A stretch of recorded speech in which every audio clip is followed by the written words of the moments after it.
Hi everyone and welcome back to another art journal page, and today I'm playing with the new art journaling selection kit by Stamperia. So it comes as a set as you see it inside that beautiful envelope, and first let's take a look on what's included. First of all, this is a Halloween themed kit. Usually Halloween products come out during the summer so that you can stock them up in your stash and have them ready for October. Now, first of all, we are going to start with a junk journal, and this is a booklet that is going to give you lots and lots of elements to play with.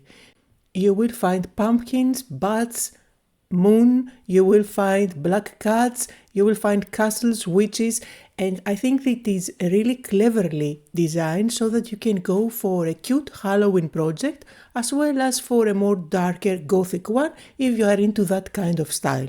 Some of the pages are going to give you stickers, while others are going to give you cutout papers that you just pop out of the booklet.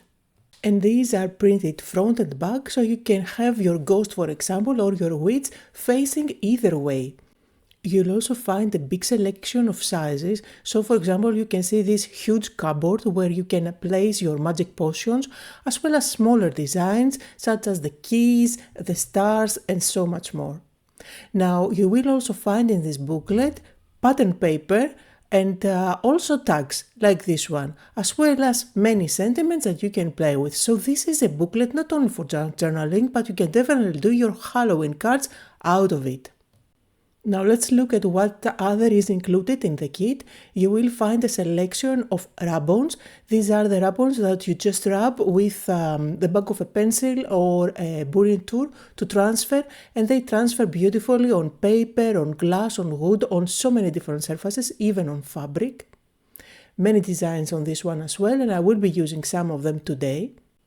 You also get a clear stamp set with lots of images that you can use and play for your Halloween projects. You also get two stencils, and let me place them on top of a darker background so you can see the designs better. So spider webs, and you can use them with paste, with sprays, with whatever. And here's another one that gives you branches, stars, and so much more. So let's move on to the last but not least product which is included, and these are the ephemera designs. So these are already cut out for you. These are stickers, so you can peel them off and stick them down.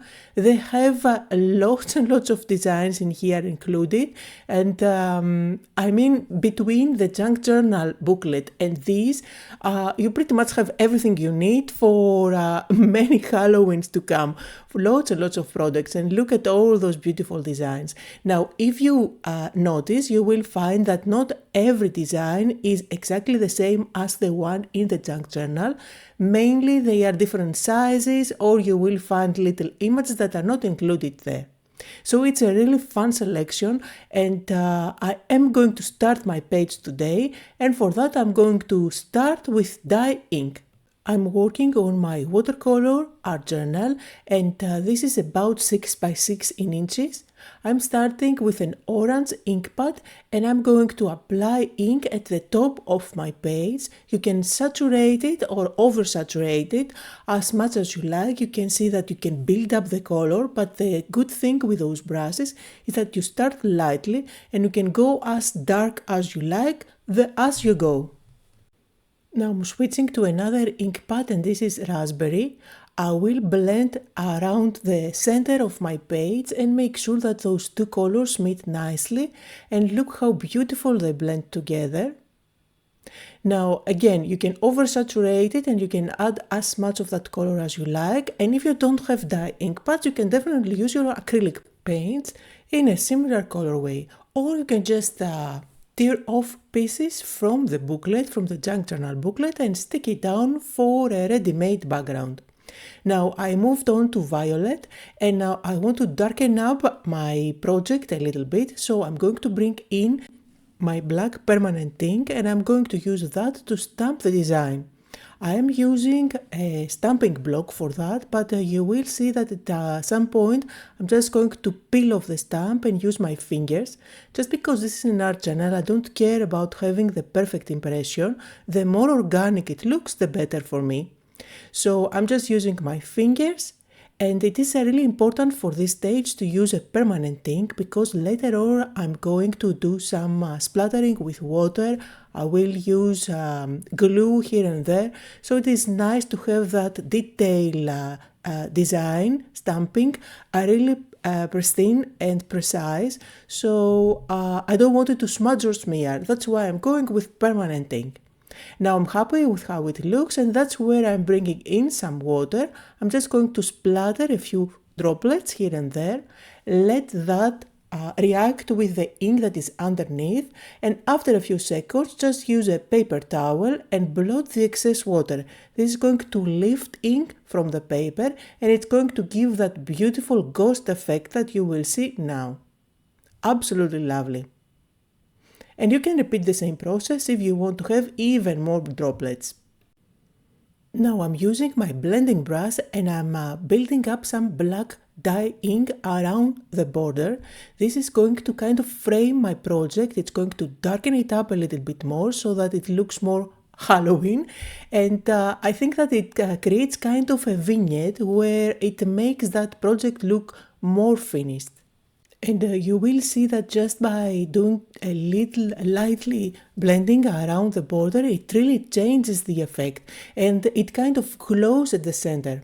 I'm also going to darken up the edges even more by using one of my finger dabbers, or if you want, you can just use your dye ink pad directly on the edges to darken them up even more. And now it's time to pick my focal points. I decided to go with this cute ghost on the swing. I think it is super adorable. And then I like to pull out way more than I'm actually going to use because I like to audition and try to decide what my final composition is. So you see here I'm pulling out some of the pumpkins which I'm not going to use at the end. And this is where I decided that I want to have that branch where I can hang my ghost. Now this is super difficult to cut out, but look how easy I do it. I'm just going to cut off any difficult branch and I'm going to stay mainly with the big chunk at the center. And I will show you a little trick later on using the rub-ons on how you can take it a step further. I also want the moon, but this is a sticker and it has a little border all around which I don't want, so I'm just going to stick it on the scrap piece of paper and cut it out. This way I have an element which is more sturdy and at the same time I get rid of that white border all around. And before I put together my composition, I'm going to use my dye ink pad, the black one, and ink up all the edges of my cutout pieces so that I don't have any white edges all around. I will do that for the ghost and all the other elements. And now it is time to put my composition together. This is the fun part. I'm using my matte glue at the back, which even if it oozes out, it's not going to make a mess because it dries completely matte and it's not going to show or have any shine anywhere. So I placed my moon up at the top and then on top of that I'm going to put my branch. And you see how the branch looks very simple without all those smaller branches. But stay tuned, I'm going to show you a really fun technique that you can do with them. I'm also going to stick my ghost in place. And here is an idea. If you want to add some extra dimension and texture, you can use twine instead of those ropes. Wrap them around your branch and then stick it down. It is going to give a completely different look and dimension.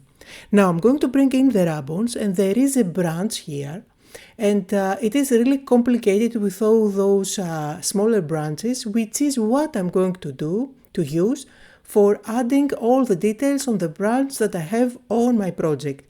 You will see that it transfers beautifully and I can turn this image into a completely different design. You see how beautiful it looks now. And I also want to let you know that this is going to work beautifully. The branches are going to transfer with ease, but just make sure that if you have inking at the background, the ink is completely dry. Otherwise, it's not going to stick. And of course there are stars and other elements that you can transfer on your project. However, I decided to use a stencil, and I'm just going to dab some black ink through the stencil and create 3 buds. I'm choosing where I want those buds to be. I try to transfer them on a lighter area, so on top of the moon, because look how beautiful it stands out. And also I'm choosing bud designs that are different in size and they are flying on a different direction, just to make it look more interesting. Absolutely love it. And now let's do the finishing touches. Now, on my art journals, I always like to add a quote. For this one, I went with trick or treat, which I cut out to be smaller in size because I like them thin. And then I'm just going to stick it down. First, I ink up the edges so that it has the same look and feel as the rest of my cutout pieces. And I am also going to add some fiber at the back, just to make it look more interesting and add an extra element and different texture on my project. And now of course you can call this project done. I always like to do a little bit of doodling at the end, so here I'm using a fine black marker and I'm just drawing a couple of lines along the border. I'm also going to use this black marker and add some sketchy lines along some of the cutout elements. This is going to help them stand out against the background even more. And I'm also going to bring in my white gel pen and add some highlights here and there. Again, very sketchy lines without paying too much attention. It always makes a big difference adding those white lines here and there. And for the final touch, I'm just going to add some fine splatters with white acrylic paint that I diluted with water. So that was the project for today. Here are some close-up photos where you can see the details better. The art journaling selection kit is out now and you can grab it from your favorite retailers. Down below in the description you can see some links. Thank you all so much for watching and I'll see you all next time.